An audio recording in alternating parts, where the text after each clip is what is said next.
Radio Aravali 90.4।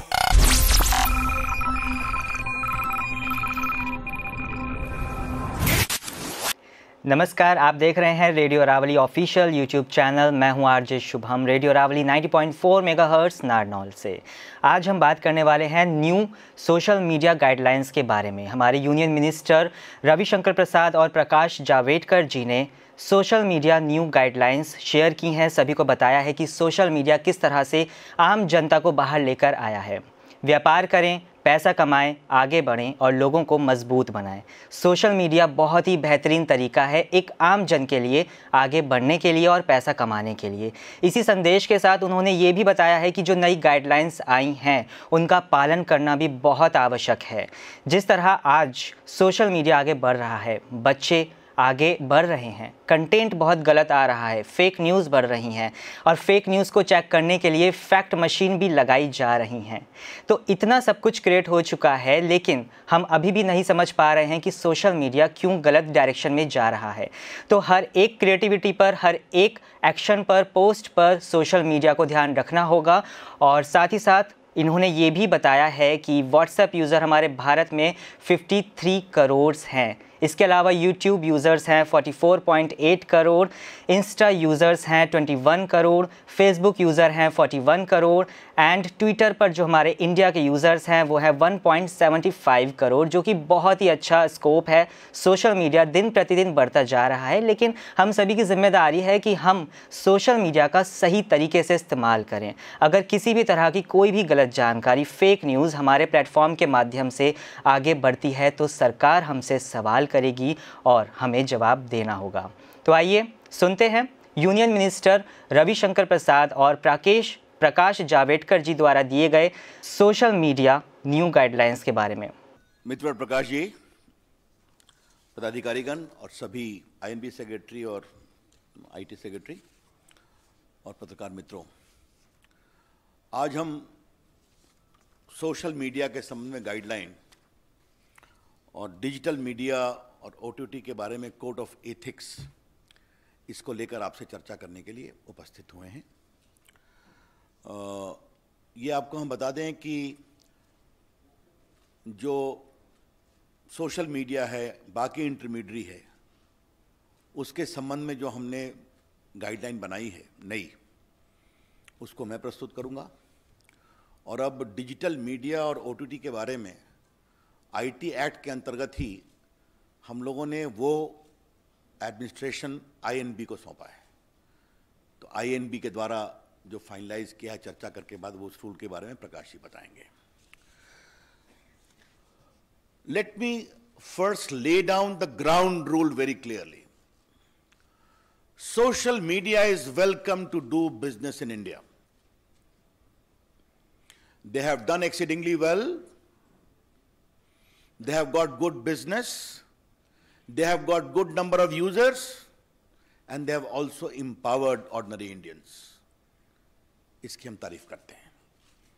व्यापार करें, पैसे कमाएं और सोशल मीडिया पर ऑर्डिनरी इंडियंस को आप मजबूत करें। आपका स्वागत है। The government welcomes criticism and the right to dissent. Let me make it very clear. And social media has been used to ask questions too. But it is very important that the users of social media must be given the forum to raise their grievance and resolution against the use, against the abuse and misuse of social media. Let me repeat, it is very important that the social media users running into crores should also be given a proper forum for resolution of their grievances within a time-bound manner against the abuse and misuse of social media. ये हमारा एक बहुत बड़ा इसका focus है कि we are empowering the ordinary users of social media in this process. बाकी प्रकाश जी उस विषय को बताएंगे। हमारे सामने शिकायत आती थी कि एक महिला की मॉर्स फोटो दिखाई जा रही है, मॉर्फ किया हुई। बॉयफ्रेंड गर्लफ्रेंड स्प्लिट कर गए, बहुत कॉम्प्रोमाइजिंग फोटोग्राफ दिखाई जा रही है। ऐसे ऐसे प्रेजेंटेशन आ रहे हैं सोशल मीडिया में which cannot be called civilized from any point of view, impinging upon dignity, compromising the civilized norms of existence. इसकी शिकायतें हमारे पास बहुत आई थी और बाकी चर्चा हम करेंगे कि how of late some intermediate and social media platforms were used to garner commercial and financial controversy inter se among corporate houses.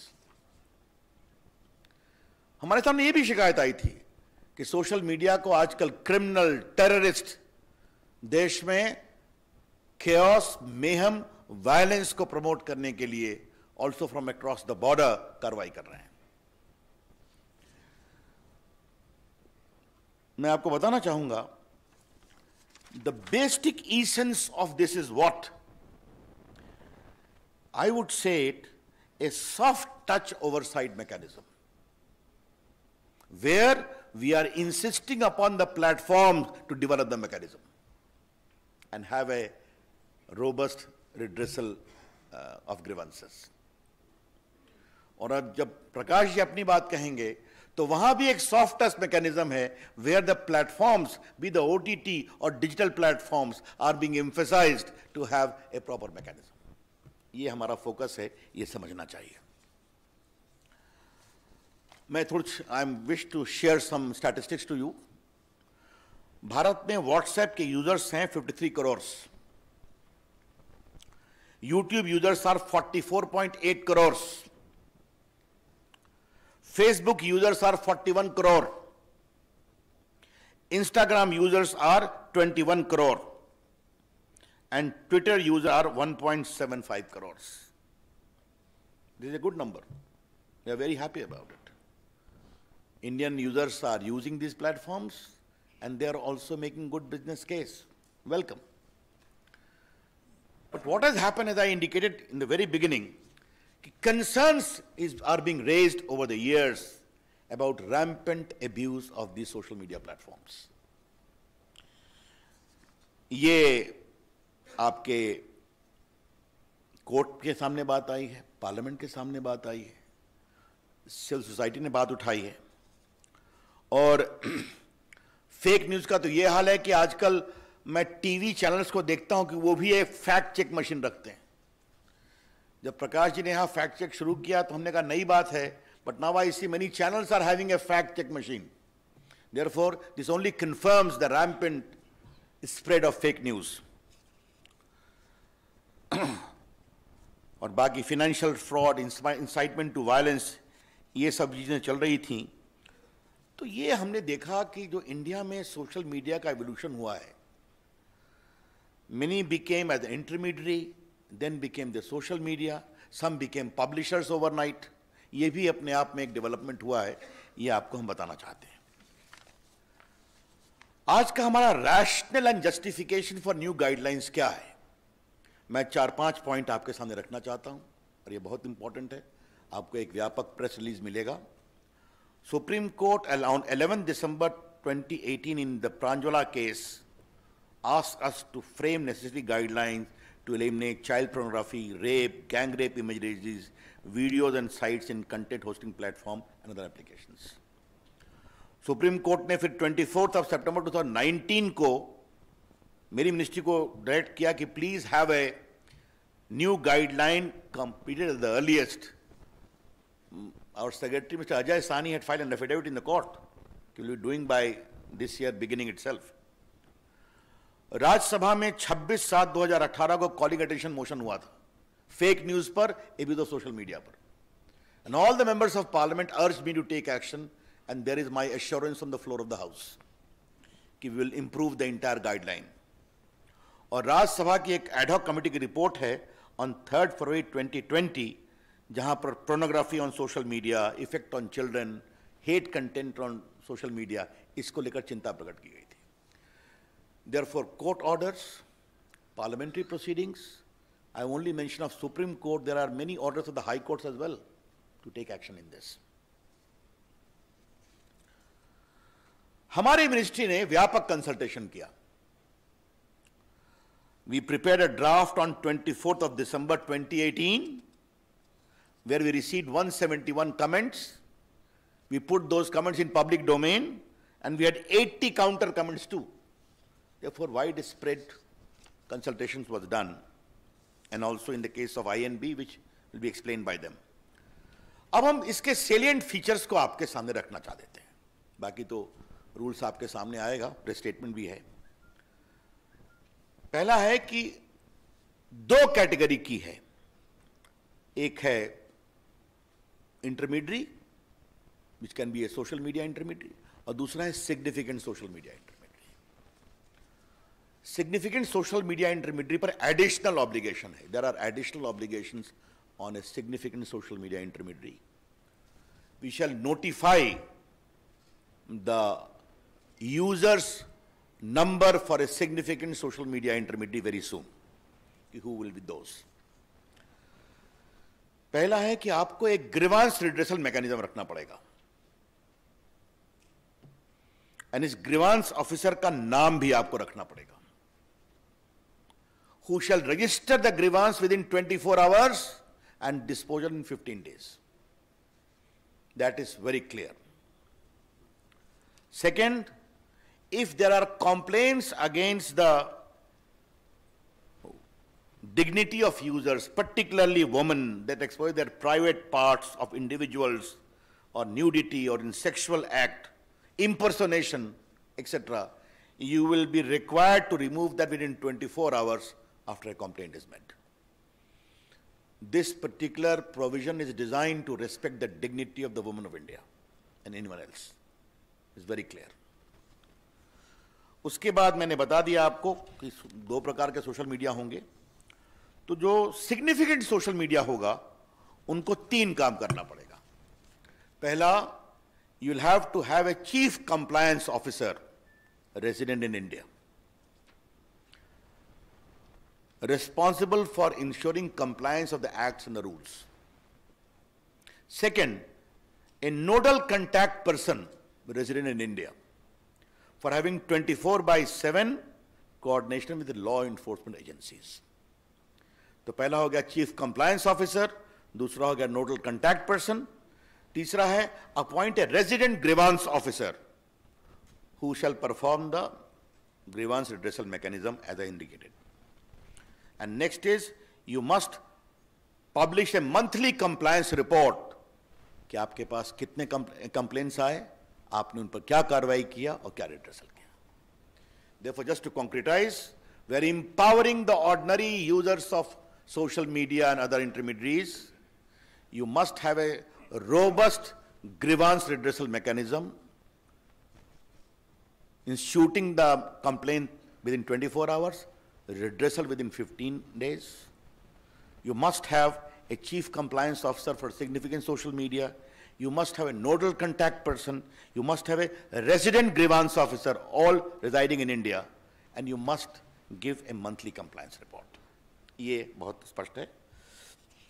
उसके बाद एक सवाल आता है फर्स्ट ओरिजिनेटर का कि खुराफात हुई, but who was the creator, who was the first creator of the mischief? बार बार चीजें रीट्वीट पर ट्वीट होनी शुरू होती हैं, कई बार महम शुरू हो जाता है ऑन व्हाट्सएप, मॉब लिंचिंग में. तो फर्स्ट ओरिजिनेटर कौन है इसके बारे में बताना पड़ेगा.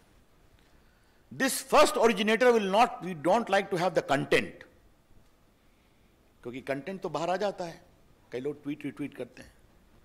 हु बिगैन द मिसचीफ, ये आपको बताना पड़ेगा. ये मिसचीफ अगर भारत के बाहर से हुआ है तो भारत में उसको किसने शुरू किया ये बताना पड़ेगा.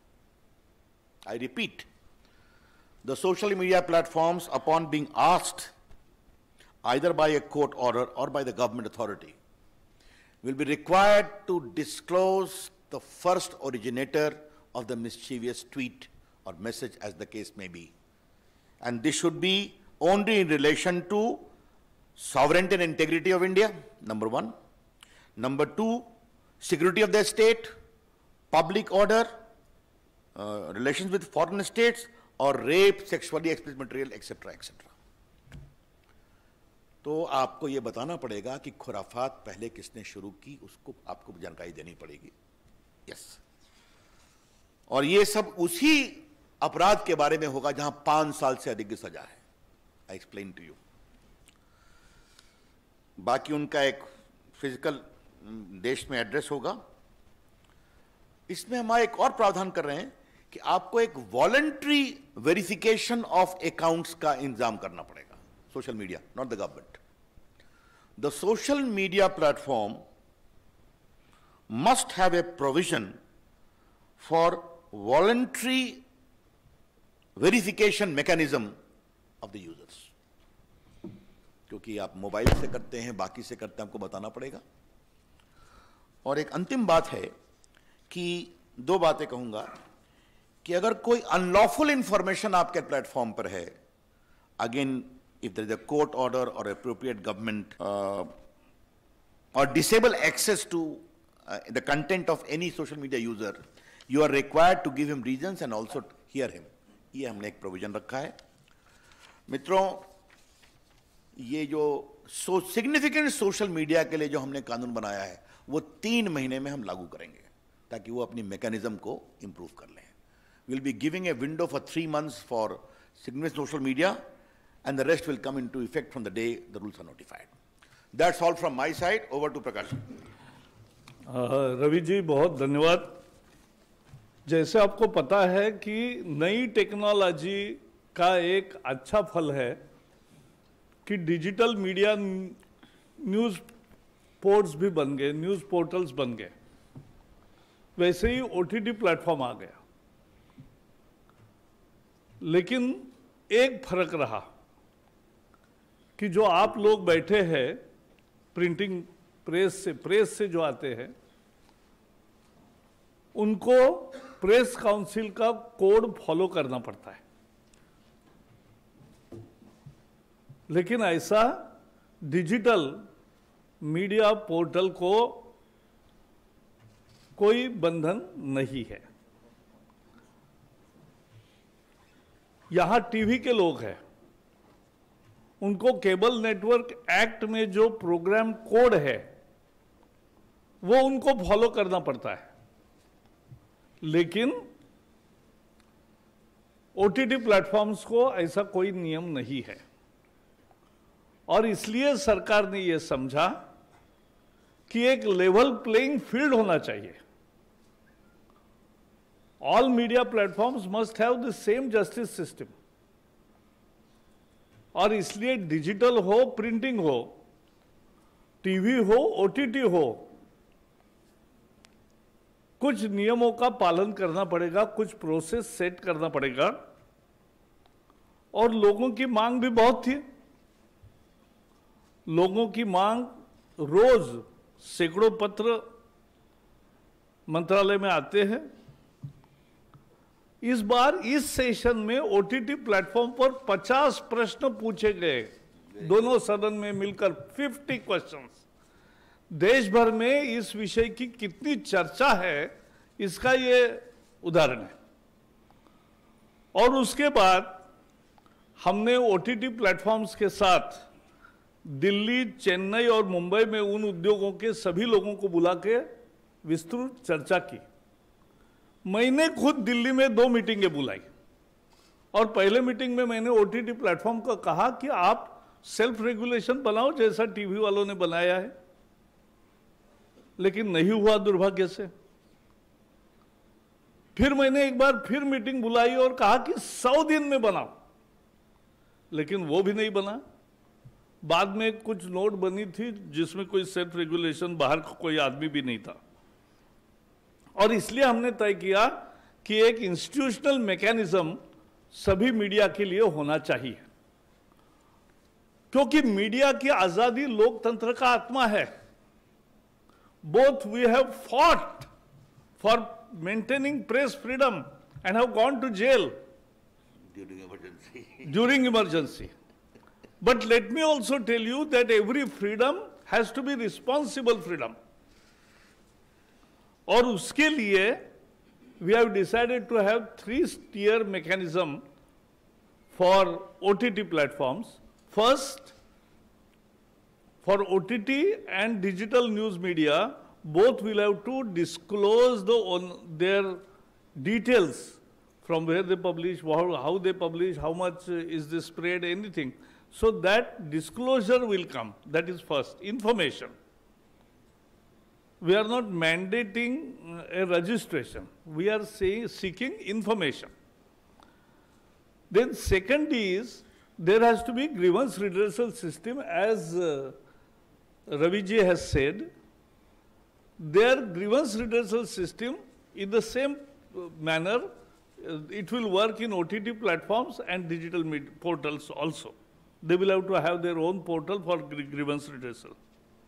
Then second tier will be self-regulation.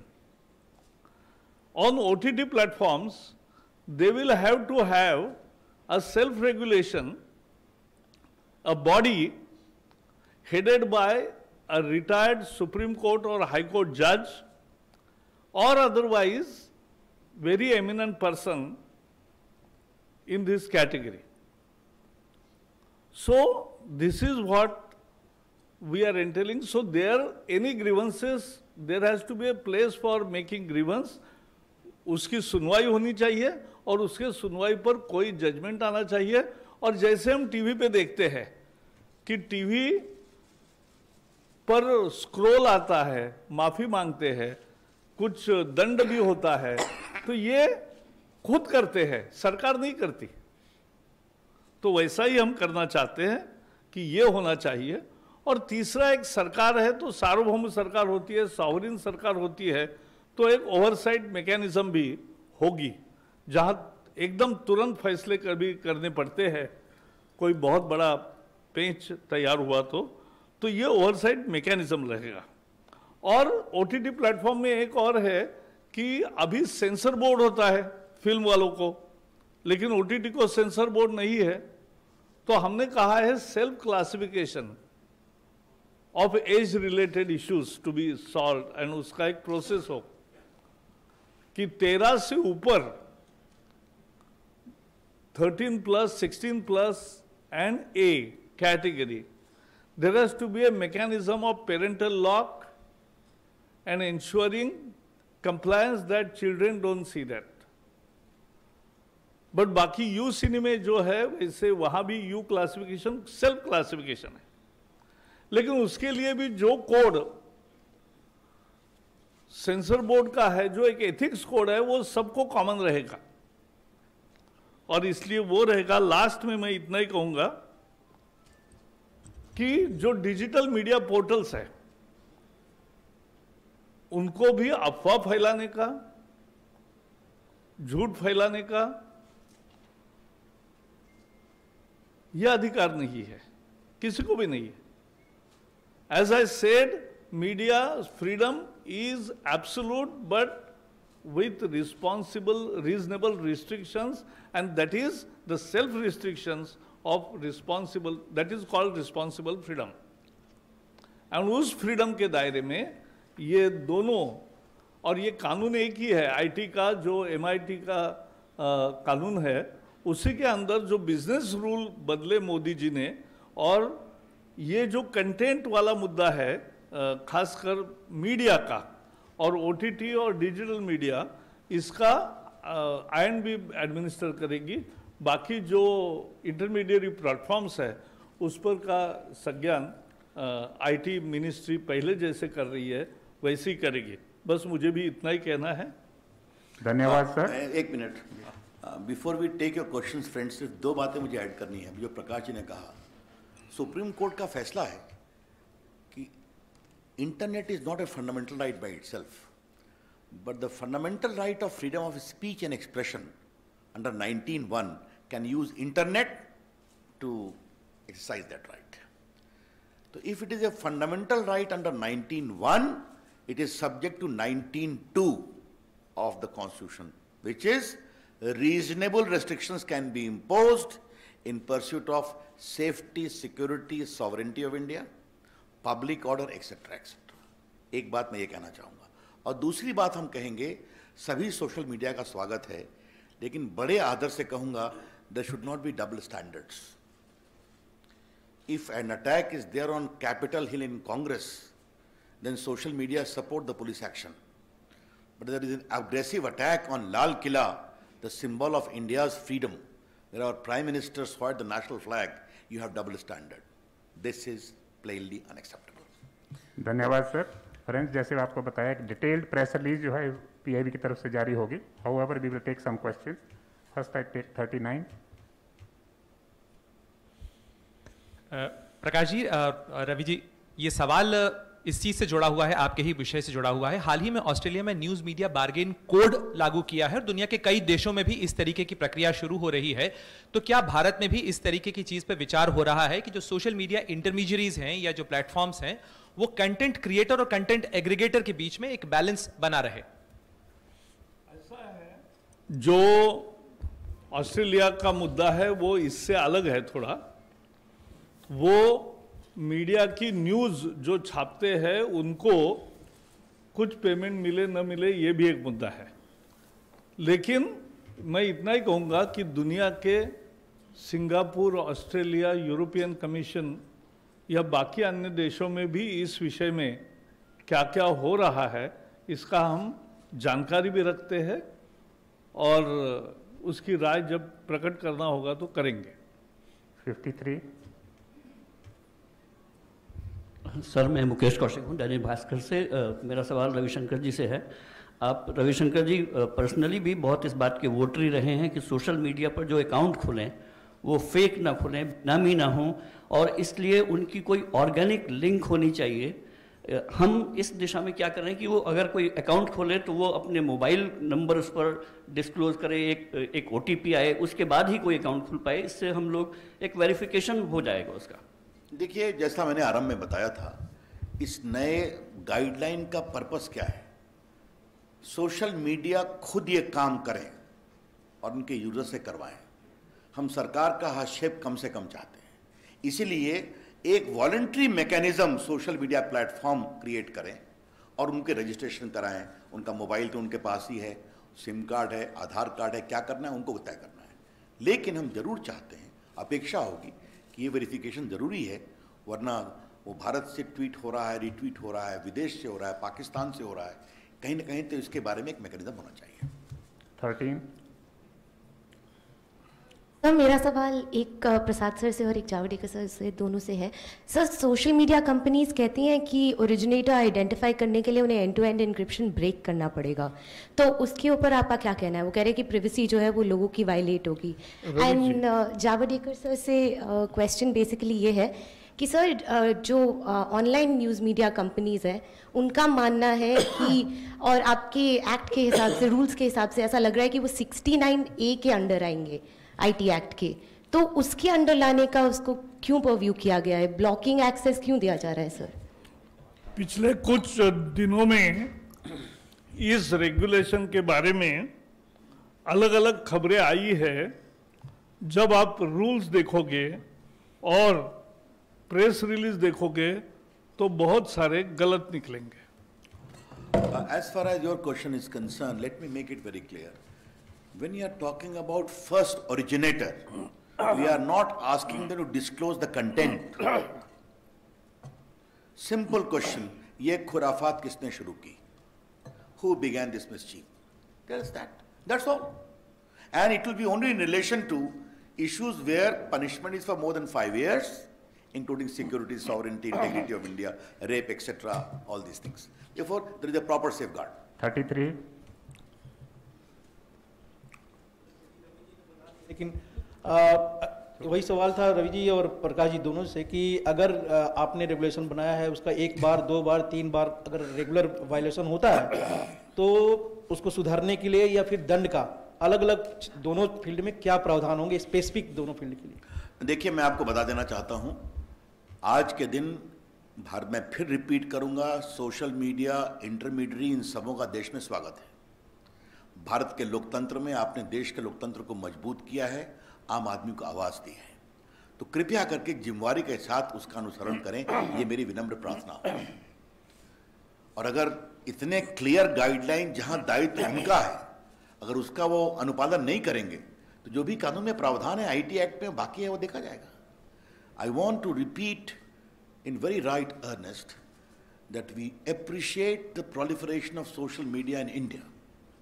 and also its use by ordinary Indians. We want them to be more responsible, more accountable for the laws and Constitution of India and give voice to their users.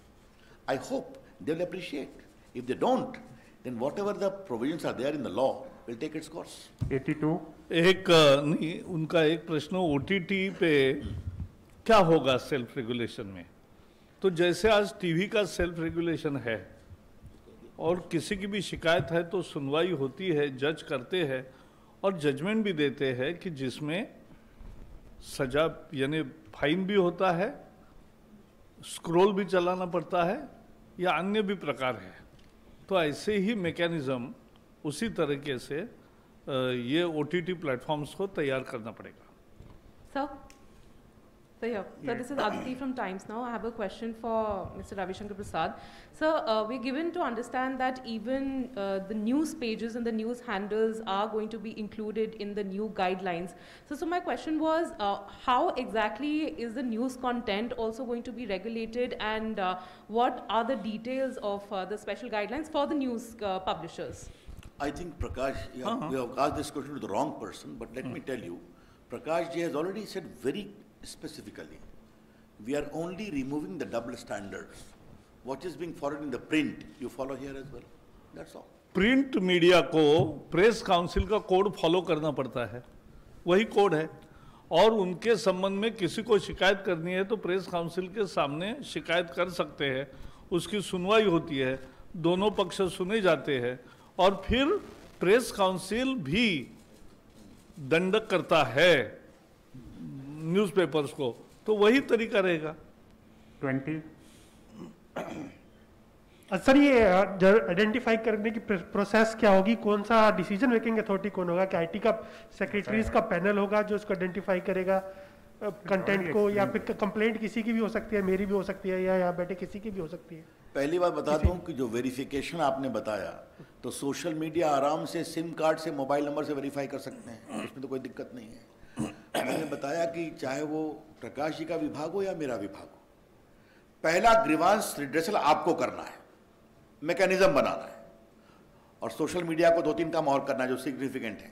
अब आप नहीं करतेंगे तो बाकी तो IT act में तो प्रावधान ही है ना, उसकी चिंता की जाएगी। आप तो जानते हैं आईटी एक्ट, तो सेक्रेटरीज का पैनल जो है वो डिसाइड करेगा किसी का, जो आईटी एक्ट में प्रोविजन है उसके अनुसार आज हम रूल्स गाइडलाइंस लेकर के आए हैं। आईटी एक्ट की तो प्रावधान नहीं है ना।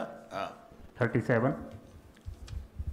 लोगों को सवाल पूछने दीजिए इस पर। कोई Sir, I'm just adding to the question on the news websites that are being included. What I want to understand, since for the first time this has been done, sir, there hasn't really been any consultation with the stakeholders. All of us have now been included in the IT Act. Do you intend to get us on board, have a conversation on this? What is the government planning to do? पहले तो आपने अच्छा सवाल पूछा, क्योंकि हमें पता ही नहीं है कि डिजिटल न्यूज़ पोर्टल्स कितने हैं। इसीलिए तो हमने कहा है कि उसका डिस्क्लोजर ऑफ इंफॉर्मेशन यह आपको करना है, तो हमें पता चलेगा इतने हैं। कंसल्टेशन करें किससे, ये भी तो मुद्दा है ना। तो सारी जानकारी आएगी, तो हमारे दरवाजे सबके लिए हमेशा खुले हैं। कोई भी आपके सुझाव है तो जरूर आपका स्वागत है। 72. जेल किसको होगी, यूजर को कि और platform? Ji offender, law offender.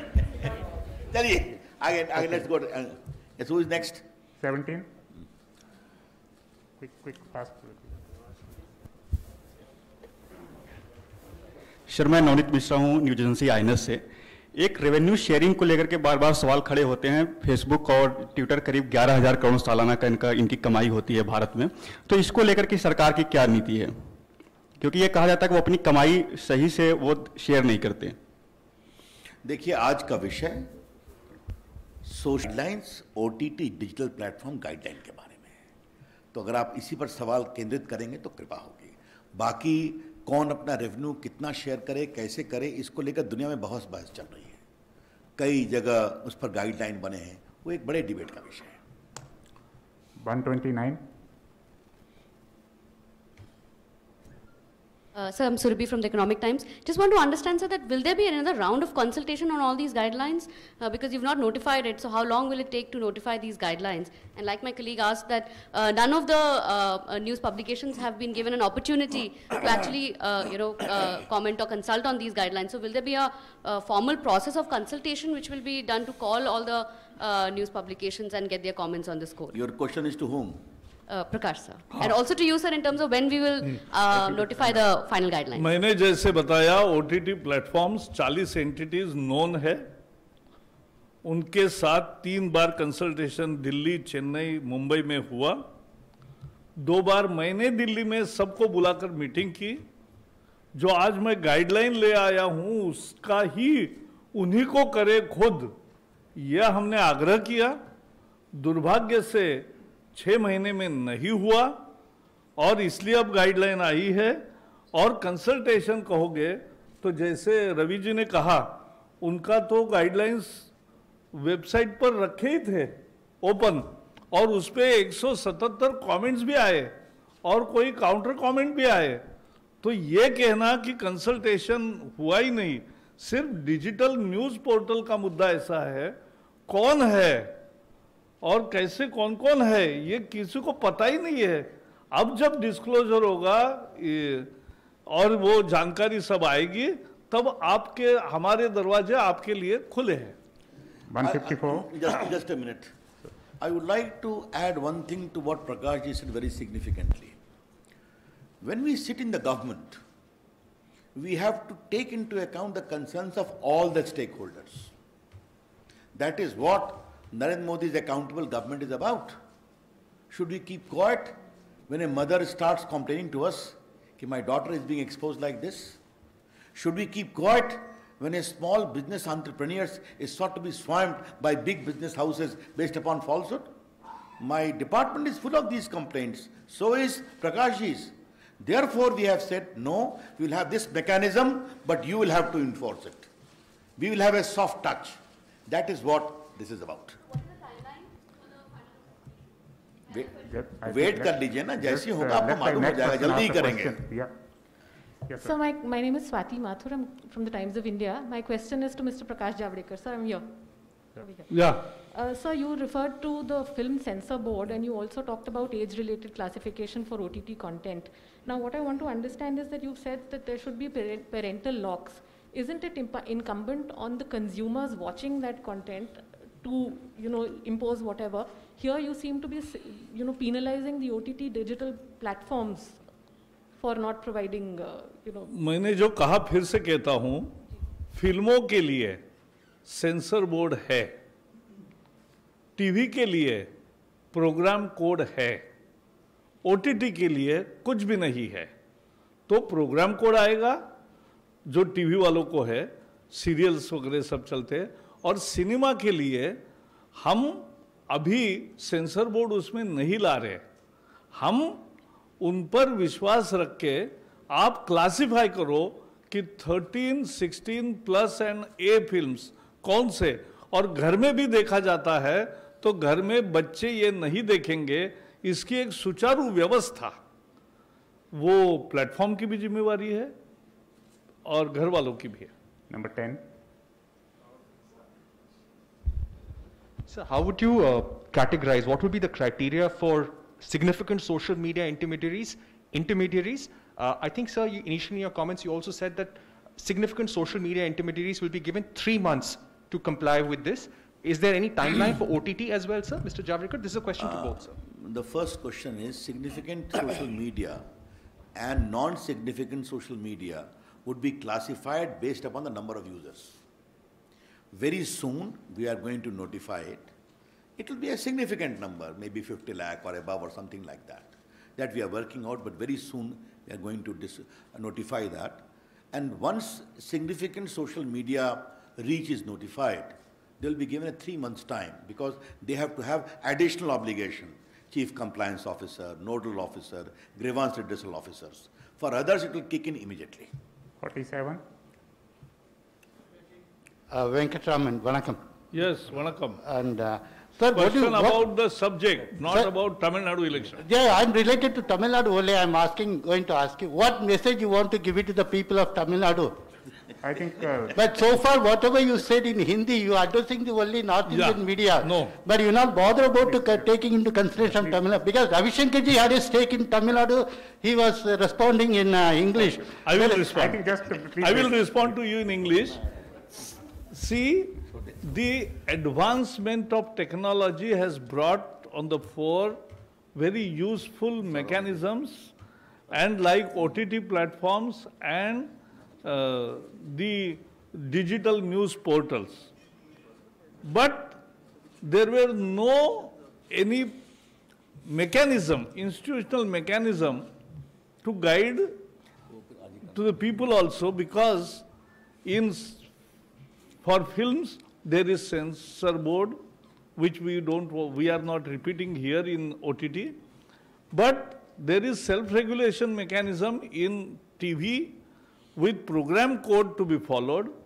The same thing we are bringing to OTT, and at the same time, for digital news portal, they will have to first give information about their existence, and then they have to follow the Press Council code that is called Code of Ethics. So this is what we are expecting. We believe in our media. We believe they're responsible. And as I said, we fought and went to jail for 16 months to preserve the freedom of media. But media's freedom is also, has to be responsible freedom. To make it that responsible freedom का ही ये एक mechanism है. This is the mechanism for responsible freedom. 18. Javadekar Saab, I just wanted to get a small clarification on the issue of suo motu powers or emergency powers, when government will intervene. How will it play out? What is the mechanism? Who will be the nodal agency? And how do you expect this compliance within 36 hours? There is, even on today's TV shows and complaints, there is a standard interdepartmental oversight mechanism. So that is already exists. There are proper provisions under the IT Act to take emergency measures in case of real emergencies. But once those orders are invoked by the IT Secretary or by the INB Secretary, as the case may be, it has to be affirmed by a proper committee, it has to be reviewed, and there is a review mechanism which we have imported that of the telegraph rule, namely headed by the Cabinet Secretary in the Government of India and Chief Secretary in the State Government. Therefore, there are proper safeguards also in case of exercise of emergency powers. Sir नमस्कार, मैं Pradeep total news से। Sir मेरा एक clarification जानना था कि जो ये गाइडलाइन तैयार की गई है, क्योंकि हाल के दिनों में हमने देखा है जो पॉलिटिकल पार्टियों के आईटी सेल्स होते हैं वो खास तौर से हेट स्पीच चलाते हैं और उसके बाद वो वायरल होते हैं, उसके बाद एक पॉलिटिकल मैसेज जाता है। तो क्या इसमें पॉलिटिकल पार्टी भी इस दायरे में आएगी और उसका क्या गाइडलाइन होगा? देखिए, मैंने आपको पहले भी कहा था कि अगर देश में करोड़ों लोग सोशल मीडिया को यूज़ कर रहे हैं तो अपने वो विचारों का भी मैं अपनी पार्टी के भी विचारों का कर सकता हूं, वो भी कर सकते हैं, लेकिन जो नॉर्म्स हैं उनका तो पालन करना पड़ेगा ना, कि आप किसी को डिफेम मत करिए, किसी महिला के खिलाफ इस तरह की बातें ना करिए, आप आतंकवाद को ना बढ़ाइए, या कई चीजें जो चली हुई हैं, तो इसका विचार करना पड़ेगा। ये सब पर लागू है, कोई पॉलिटिकल एक्टिविस्ट हो या नॉन पॉलिटिकल एक्टिविस्ट हो। 38. So Anushri from Financial Express, my question is to Mr. Javadekar. So you spoke about the self-regulatory body for OTT, and which will be headed by either a retired Supreme Court judge or a High Court judge. So how many members would this body have, and will it also have representatives from OTT platforms? Because in the previous consultations, the representation was not equal, and it was one of the reasons why the ministry had to, step into for formulation of these guidelines. Also, under what circumstances the ministry will step in case the mechanism or the body fails to, handle a grievance? We have not taken any additional power in these guidelines. The oversight mechanism, as explained by Ravi Shankar ji, exists, and it will exist. Prakash ji, to take this. I want to make very clear to my learned journalist friends that we have not framed any new law or any additional law. Under the existing IT Act mechanism itself, in exercise of Section 87 rule-making power, we have framed these rules and the code of ethics. They should be clearly understood. 40. Hi, sir. This is Ashish from the Indian Express. I wanted to ask a question that in the case of messages which go viral and finding the originator, it has often been seen that a VPN or a proxy network is used by the perpetrators. So who would be held liable in such a case? The social media intermediary or VPN? Well, Ashish ji, these are academic questions. As I said in the very beginning, as Prakash ji said, we are trusting the platforms to be accountable in terms of these regulations. We are trusting self-regulations. And once they will go through all the norms, which will be very much put on the platform, they need to improve their mechanism, whether it is grievance redressal or verification or classification of the curated content. तो हम तो उनको trust कर रहे हैं. इस बात को प्लीज सारे मित्र समझें कि the focus of this guideline, whether in the case of social media or in case of creative content, is on self-regulation. You develop, this is the norm, please ensure it followed up. Last question, 15.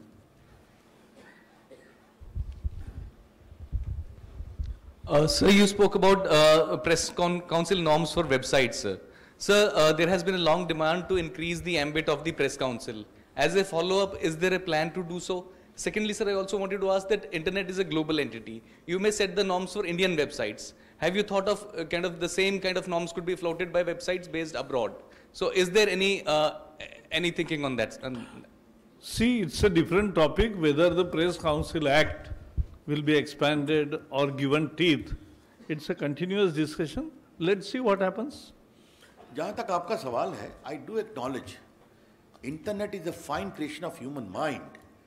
But if internet is a global phenomena, it must have linkage to the local ideas, local culture, local customs, and most important, local laws, our constitution and laws of India. अब ऐसा तो नहीं चलेगा ना कि आप America में बैठ के आपकी चीज यहाँ दिखाएंगे और यहाँ के ग्रीवांस का रिड्रेसल नहीं होगा, यहाँ के एब्यूज चलता रहेगा, मिसयूज चलता रहेगा, ये हमारी अपेक्षा होगी. Thank you very much, sir. Thank you, friends. Thank you. क्या है? बुक, ये आईटी एक्ट है. ये प्रेस रिलीज है, ये बुक है. चलो, हो गया. लो प्रकाश जी खड़े हो जाओ. देखो, ठीक है. ये आईटी एक्ट है, ये प्रेस स्टेटमेंट है. चलो. Thank you. तो अभी आपने देखा और सुना कि हमारे यूनियन मिनिस्टर रविशंकर प्रसाद और प्रकाश जावड़ेकर जी ने बताया कि सोशल मीडिया हम सभी की जिम्मेदारी है. व्यापार करें, पैसा कमाएं और आगे बढ़ें. साथ ही साथ इस जिम्मेदारी को अगर हम सभी मिलकर आगे निभाते हैं तो सोशल मीडिया बहुत ही अच्छा प्लेटफॉर्म है हम सभी के लिए आगे बढ़ने का.